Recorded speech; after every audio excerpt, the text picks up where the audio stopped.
Joining us now, the Marmy Rock Show, and behind the bands we have Luminoth from Knoxville or Memphis? Knoxville, Tennessee. So I love when this happens. I saw your band for the first time ever last night. As soon as the set was over, I ran over. I think I found you or one of you and said, "Man, we got to get you on the show." So, hey, tell us a little bit of the history of your band for folks that aren't familiar with you yet. Started with these two guys. Yeah, John and I were in a band together about 13 years ago.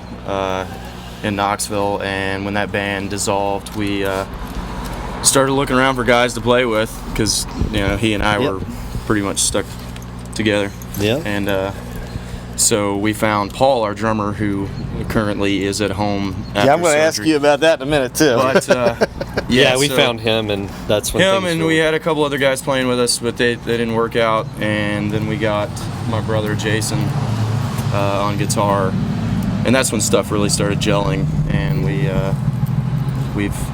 been a band for about a decade now. Yeah. So we have 3 records, and Now I picked up the most recent one last night at your show. So tell me a little bit about that album, where it was produced and recorded, and all that. Was in your hometown, or? Yeah. Yep, absolutely. We had met 10 years, we know the guys, but we established a relationship with Brian, who's their producer and their drummer. And approached him about wanting to record because we weren't having any luck with other studios locally, and hooked up with him and worked from his house, his home studio.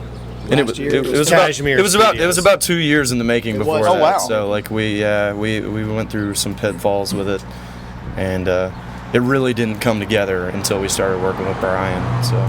So what happened to your drummer? Yeah, I you noticed last night we have a stand-in here. What happened with your drummer? Well, we finished our set in Destin, Florida, like usual. Except it was a really good night. The crowd was great, exciting time. We had the entire stage cleared. We're the first band of the tour, and he just ran up on the stage to go make sure we had everything off of there. And he ran back down. There was a little ramp, and he got tripped up on our own cases and took a spill and just fell wrong. It's just accidents happen. And broke the tip of his radial bone right off. Which is not good for a drummer. Not good. If anybody was going to break his arm, it'd be him. So who stepped up? Let's hear. Dave here. Dave Rush. How much notice did you get that you were going to be a part of this? Pretty much right after it happened. he was already on the tour with us, helping us out. And, Jason come up to me just serious as hell. You've got to learn these songs. And Jason said that to him before. I was in the ER with Paul, and Paul was already like, Dave can play this song, he can play this song, he's got to do it. Before he's even told Dave, he's already came up with a plan. And I'm like, maybe it's just a bruise, but it ended up being broken. It was exciting. So right after I'm sitting in the van with the iPod, air drumming on the steering wheel. Okay, how's this go? How's that go? So we only had 4 days to rehearse. Yeah, 4 days of rehearsal, and then we were right back on. And we only missed 2 dates. Well, you did a great job last night, man. So, hey, tell me about that show in Baltimore. We were there last night. What'd you think? Or have you played Ram's Head before? And if so, what'd you think about the experience? Oh, amazing! That place is amazing. Yeah, absolutely. The people there are great. Great stage sound. The fans were probably one of the best, super responsive. Best having ones a great of the time. tour. So we followed you up to Pittsburgh. Now, I've never been to this place, so give me a reaction here. It looks like it's an old church, kind of. It is. I'm about to get up and give a sermon, I think. It's really cool in there. Yeah, it's got good vibes. It's really good. So I got a question for you. Your bass playing style is kind of cool to watch and fun. It's unique, man. It's different. You're strumming. You're doing all kinds of stuff. I really enjoy watching it. So I'm maybe able to ask them. Is he a unique bass player? He's talk a about person. I've told many people this. I don't ever foresee myself playing with another bass player. Ever. So. And you make all the bass player jokes you want, but when the bass player jumps out at you, man, and I'm sitting there in the crowd, it was like, wow, it's for nothing against it. Don't want anybody slug at me or anything here. So, hey, give folks a little bit of the flavor of your style. It's funny, I had 1 or 2 people that came late last night that said, tell me what that band was like, because I told them how much I liked you.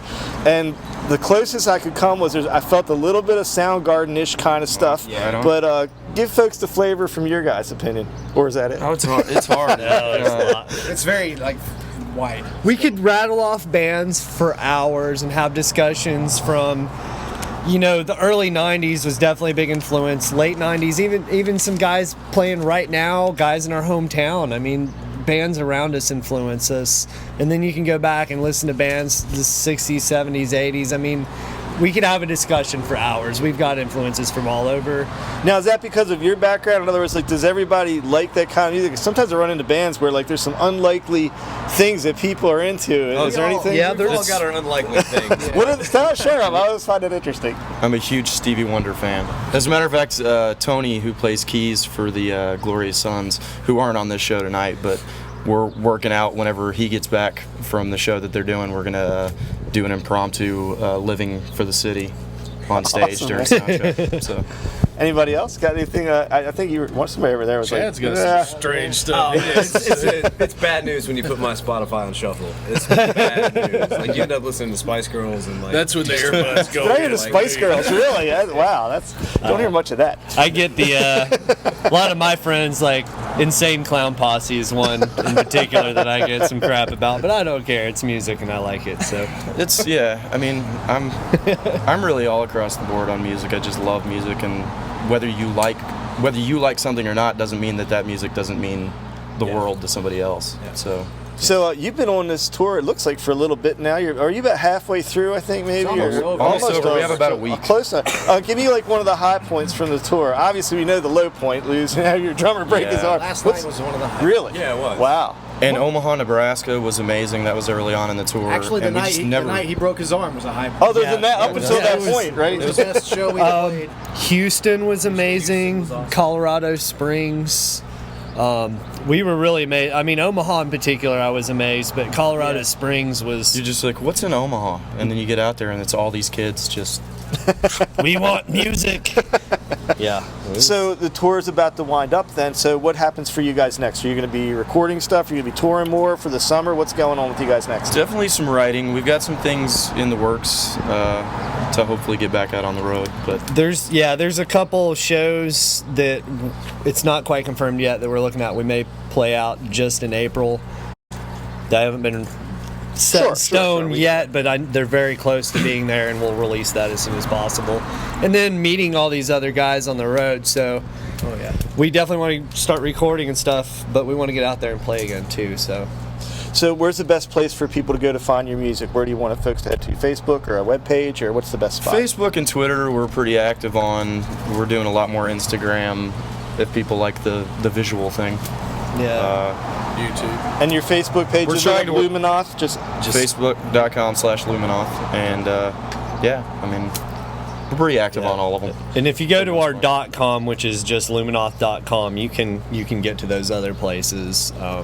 We're on a lot of need to work on that site a little bit. Yeah, we need to make it a little better, but go to luminoth.com, you've got some links there and some info. But yeah, Facebook or Twitter, any of those, all linked to each other now, so it's pretty easy. Absolutely. We got some stuff on YouTube. We got more stuff from the tour we're trying to get onto YouTube. We have right a lot now. of footage from the tour, so people should definitely be looking out for that to show up on our YouTube. Oh, I did forget one thing where I want to ask you before I let you go.